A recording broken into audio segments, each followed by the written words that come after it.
Hello and welcome to Thought for January the 8th. Our readings are Genesis chapters 15 and 16, Psalm 18 and Matthew chapter 10. And our thought is, fear him who can destroy both soul and body in hell.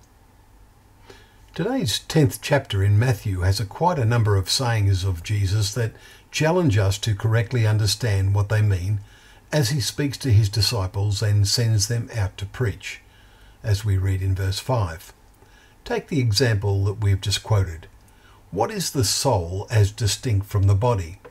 The answer to this question only becomes clear when we clearly see the point Jesus is making. Jesus had first said, "Do not fear those who kill the body but cannot kill the soul," verse 28. And this makes sense when we understand he means others killing you because of your preaching. This was to later happen as we read in the Acts of the Apostles. But what is this soul that other humans cannot kill? And what is the greater power to be feared who is able to destroy both soul and body in hell?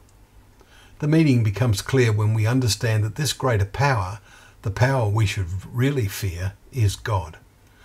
Then we note that the Greek word for hell is in this case Gehenna.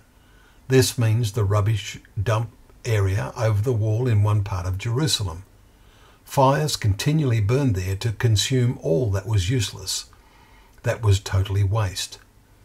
Jesus used it as a symbol of divine rejection in the day of judgment. So we can understand Jesus is telling his disciples as he sent them out to the lost sheep of the house of Israel, as we read in verse 6, not to fear the opposition they would encounter. The worst that could happen would be the end of their mortal life. But there will be a day of judgment, we read in verse 15, following the resurrection when even such as Sodom and Gomorrah will be judged.